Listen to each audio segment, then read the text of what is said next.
Jim Ross, alongside my Hall of Fame partner, Jerry the King Lawler. Ladies and gentlemen, tonight, a big 3-hour extravaganza. The annual WWE Draft happens here tonight. Oh, that's right. Superstars from all three brands will compete in interpromotional matches. Whoever wins their match will win a draft pick for their brand.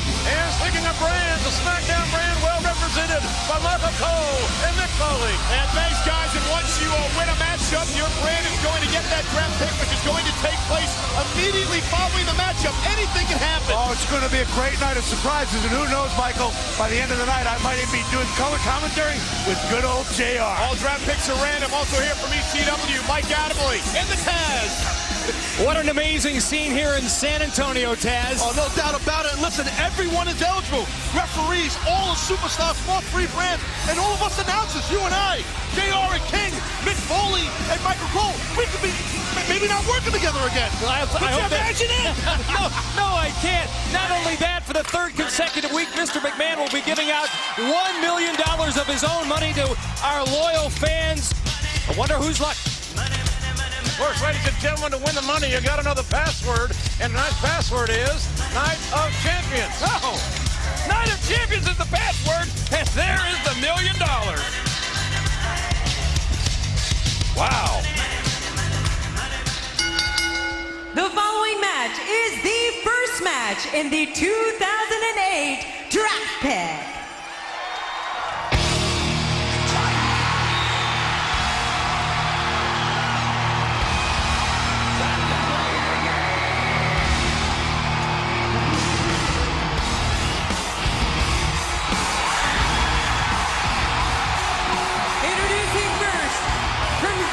Connecticut, weighing in at 255 pounds, he is the WWE Champion, Triple H!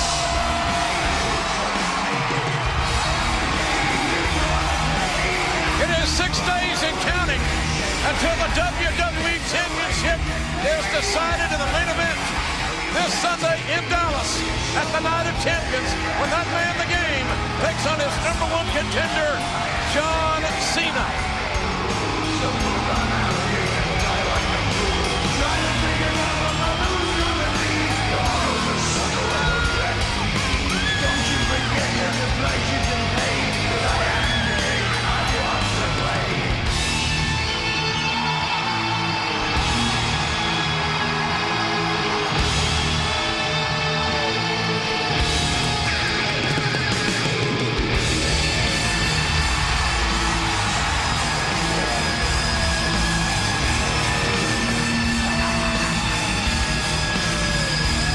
A determined look in the eyes of the King of Kings, knowing full well that this Sunday awaits his match with John Cena. Not just any match, a match for the ages.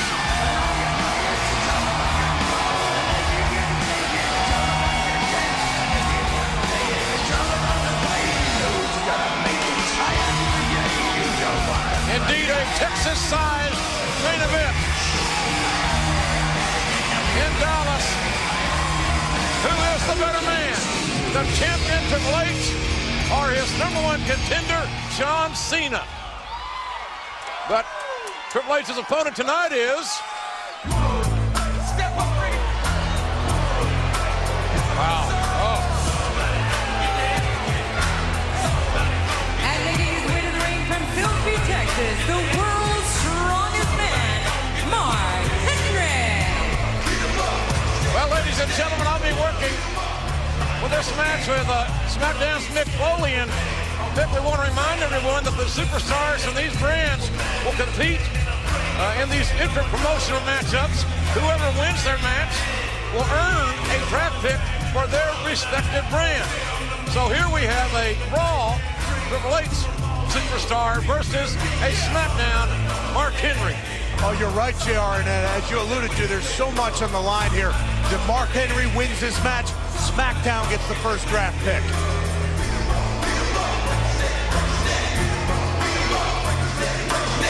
Referee Chad Patton will be officiating this one-fall match. The world's strongest man, Mark Henry, And it wasn't but a couple of weeks ago that Triple H said that one of the things that concerned the game the most about John Cena was Cena's strength. But when you talk about strength, you got to talk about Mark Henry at the top of that list. Oh yeah, he's right there at the top. It's going to be really interesting to see how Triple H faces off with a guy like Mark Henry. Triple H admitted to me he'd never been in the ring with someone as strong, as physically dominant as Mark Henry. The game trying to get under the skin, perhaps playing a mind game or two with the strongest human being walking the face of the earth, Mark Henry.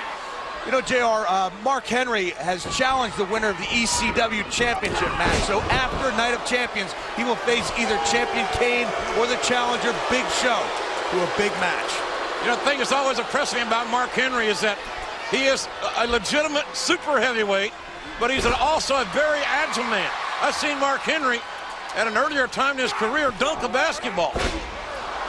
And right now he's using that cranium as a weapon to slow down the WWE champion and make it 6 days before a WWE title defense. No champion can afford an injury inside a week of defending the title. You're right, and this is not only going to be a test for Triple H, and there's so much on the line with the draft pick, but the flip side of that Mark Henry equation is John Cena, who's a phenomenally fast, spectacularly quick, but also incredibly strong athlete. Triple H now trying to fight out of a predicament as Mark Henry had slowed the pace down to use that amazing offensive strength, the bulk, the mass of Henry, and now Mark Henry with a cover, and the game using a great deal of strength and injury to kick out. JR, just look at the mass, the way he's able to use that body, just taking the game off his feet in a way we don't often see in WWE. Nothing fancy about that maneuver by Mark Henry yet. It was extremely effective because of his size, of his thickness, his strength. Well, you hit the nail on the head. There's not likely to be a lot surprising us in this match about Mark Henry. He goes with his forte, the power game. As they say down here in Texas, you dance with who brung you. And what brought Mark Henry to the WWE was his amazing strength, representing the United States in the Olympic Games in Atlanta, the cover.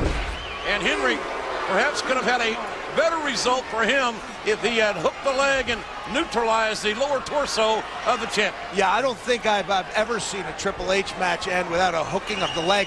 I think the biggest difference between this Mark Henry and the one who came to us after the '96 Olympics is he's learned how to use that strength in a functional way inside that ring. The other thing I've noticed about Mark Henry recently on ECW and on SmackDown on Friday nights is the fact that he's developed quite the attitude. It looks like a Vader bomb.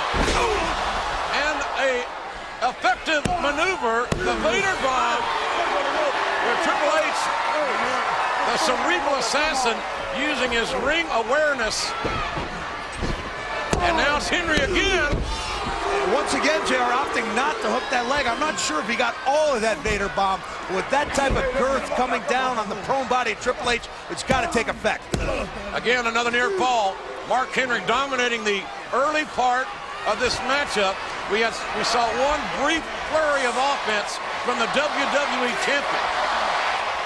It's not often you see Triple H dominated in this way at all. JR, I hate to say this, or I don't like to say this, but I can't really be nonpartisan with so much on the line. I'm actually finding myself, of all things, rooting for Mark Henry. I didn't think you were going to pull a Ralph Nader. Yeah, I don't blame me. SmackDown's your brand, Raw's ours. And the game coming out the backside of the house there, and I mean a house, a two-story house, a double wide with Mark Henry. The game rocking the strongest man in the world with big, tape fist right hands. But he has yet to take the big guy off his feet. Henry teetering. And again, those straight right hands. There he goes. And the high knee to the sternum. Finally got the strongest man in the world down. Who's going to earn a draft pick for their brand here? The game looking for the pedigree, but Mark Henry looking looking for a victory using power. And there's a count.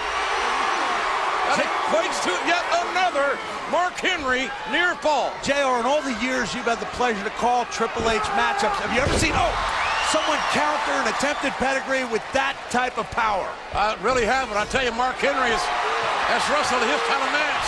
And one mistake by Mark Henry equals a pedigree.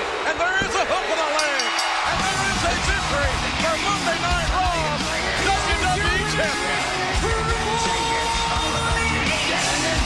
And that means that Triple H has won the first pick in the 2008 WWE Draft for Monday Night Raw. We'll see the